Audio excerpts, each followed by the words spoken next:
أعوذ بالله من الشيطان الرجيم.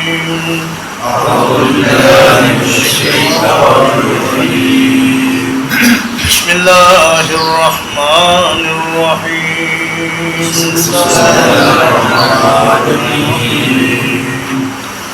حامیم. تنزيل الكتاب من الله العزيز العليم.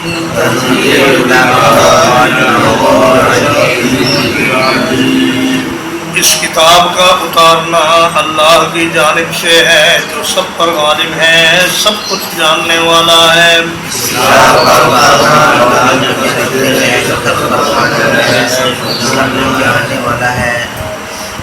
غافر الذنب،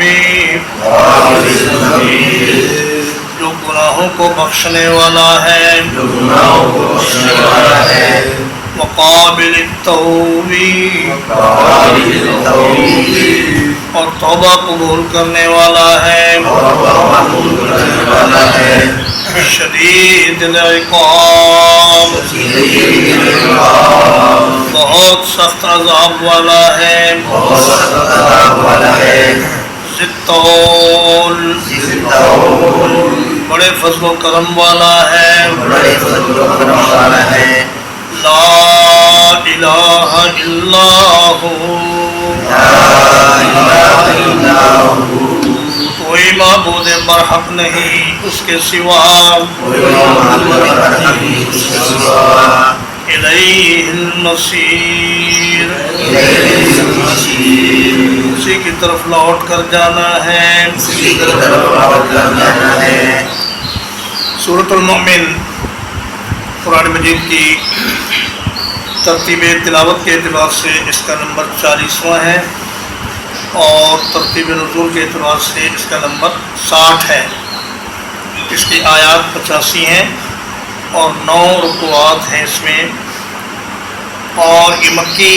صورتوں میں سے ہے، یعنی یہ مکہ مکرمہ کے رسول اللہ صلی اللہ علیہ وسلم کے مکی دور میں نازل ہوئی. اس صورت کا ایک نام سورۃ غافر بھی ہے. قرآن مجید کی کئی صورتوں کے دو نام ہیں،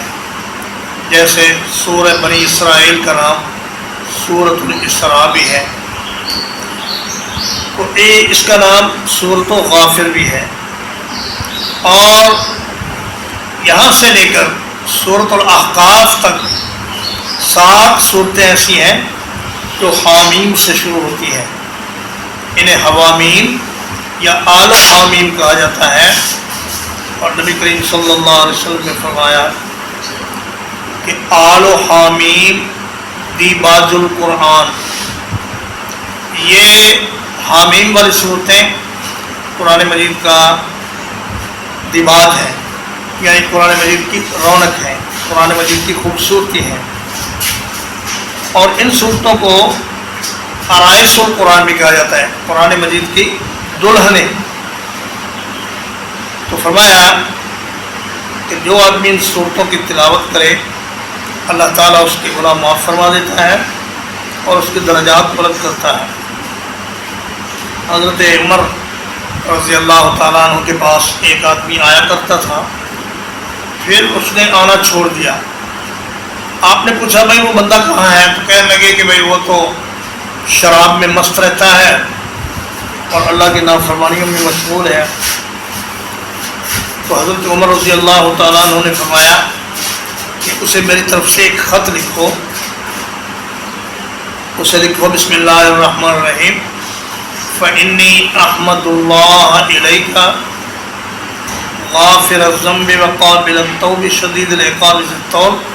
لا الہ الا ہو الیہ المصیر. یہ آیت لکھ کر انہوں نے اس آدمی کی طرف بھیج دی. اس شخص نے اس کو بار بار پڑھا اور کہا افسوس ہے میری زندگی پر، ایک ایسا رب جو گناہوں کو بخشنے والا ہے اور توبہ کو قبول کرنے والا ہے، اس سے میں دور ہو گیا ہوں اور شیطان اور نفس کے چکر میں پھنس گیا ہوں. چنانچہ اس نے توبہ کی اور سیدنا عمر رضی اللہ تعالیٰ عنہ کے خدمت میں حاضر ہوا۔ حامیم، حامیم جو ہے یہ حروف مقطعات میں سے ہے، بعض نے اس کی کچھ توجیحات کی ہیں، کہا کہ ہا اللہ تعالیٰ کے ان ناموں کی طرف اشارہ ہے جو ہا سے شروع ہوتے ہیں، جیسے حمید، حنان، حلیم، حکیم، اور میم اللہ تعالیٰ کے ان ناموں کی طرف اشارہ ہے جو میم سے شروع ہوتے ہیں، جیسے منان، ملک اور اس طرح کے دوسرے نام۔ لیکن صحیح بات یہ ہے کہ ان حروف مقطعات کا معنی اللہ ہی کو معلوم ہے۔ تنزیل الکتاب من اللہ العزیز العلیم، فرمایا تمہارا یہ کہنا کہ یہ قرآن محمد صلی اللہ علیہ وسلم نے خود سے گھڑ لیا ہے یا کسی سے سیکھ لیا ہے، یہ بالکل غلط بات ہے۔ یہ قرآن مجید اس اللہ کی طرف سے نازل کیا گیا ہے جو بڑی طاقت والا، سب پر غالب ہے اور بڑے علم والا ہے، ہر چیز کو اس سے براہ راست علم ہے۔ غافر الذنب، گناہوں کو معاف کرنے والا ہے، قابل التوب، توبہ قبول کرنے والا ہے، شدید العقاب، اور وہ بہت سخت سزا دینے والا بھی ہے، ذی الطول، اور بڑی وسعت والا، بڑے احسانات والا، بڑے فضل و کرم والا ہے۔ تو فرمایا کہ اللہ تعالیٰ نے ایک صفت شدید العقاب یہ سختی والی بیان کی، اور اس سے پہلے دو اور بعد میں ایک یہ نرمی والی صفتیں بیان کی۔ رسول اللہ صلی اللہ علیہ وسلم نے فرمایا لما قضى اللہ الخلق كتب فی کتابہ وهو عنده فوق العرش ان رحمتی سبقت غضبی۔ فرمایا اللہ پاک نے جب مخلوق کو پیدا کیا تو ایک کتاب میں یہ لکھا کہ میری رحمت میرے غضب پر غالب رہے گی۔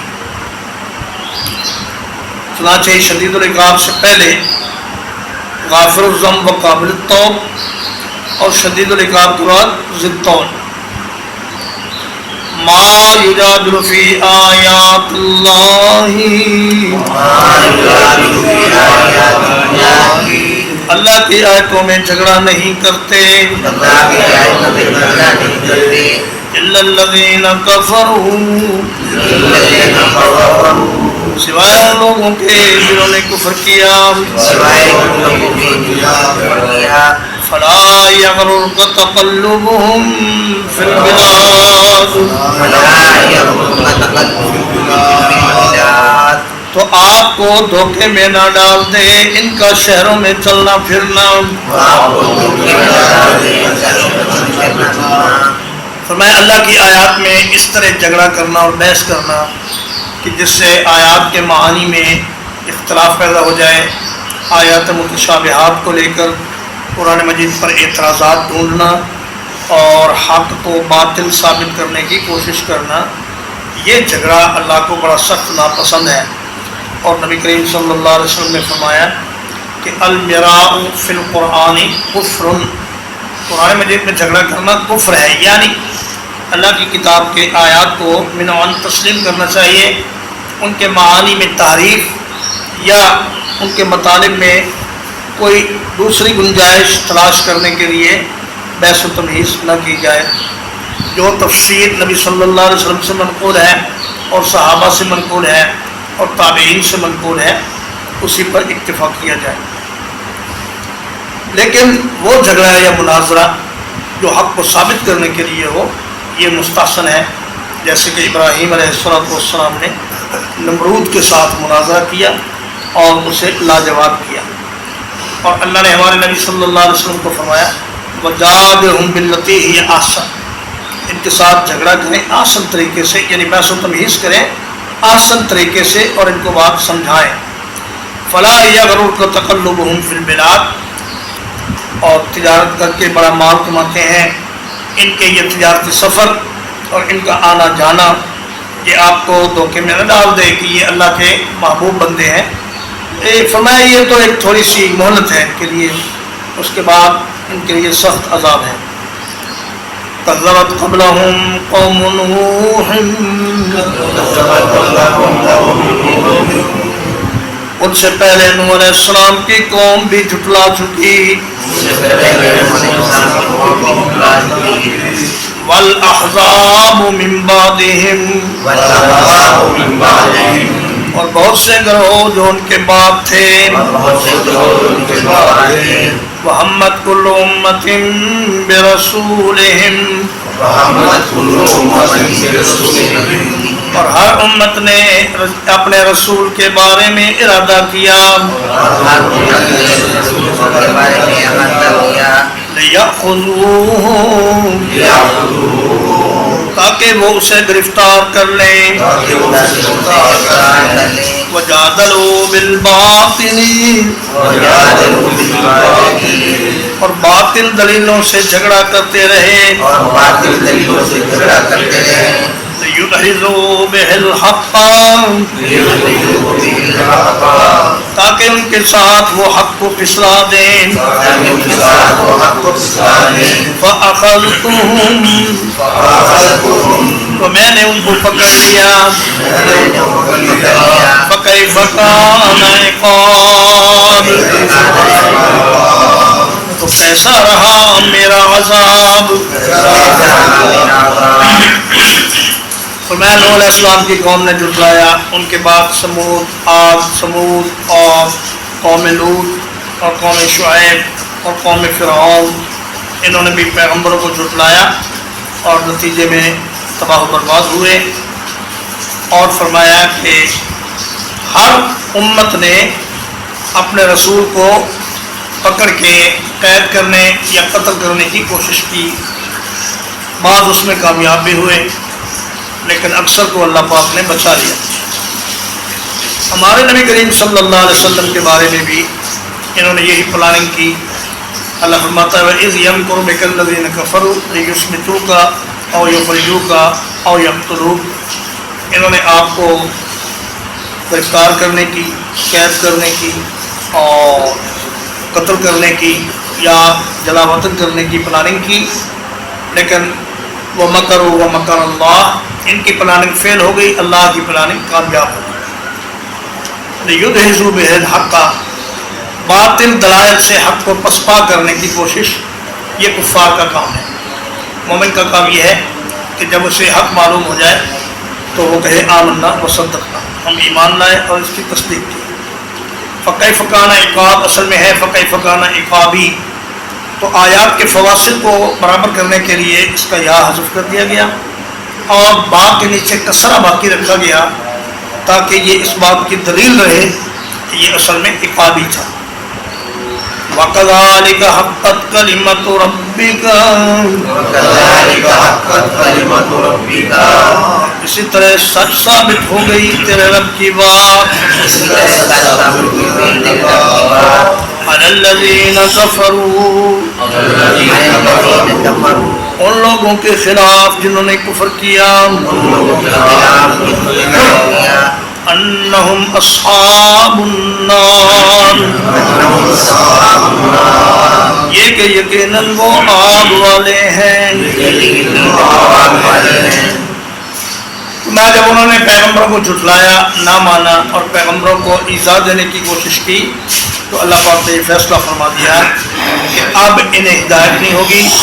اور یہ فسق و فجور اور کفر کی حالت میں ہی مریں گے اور ہمیشہ ہمیشہ کے لیے جہنم میں رہیں گے ترجمہ ایک بار حامیم تنزیل الکتاب من اللہ العزیز العلیم اس کتاب کا اتارنا اللہ کی طرف سے ہے جو بہت غالب ہے بہت جاننے والا ہے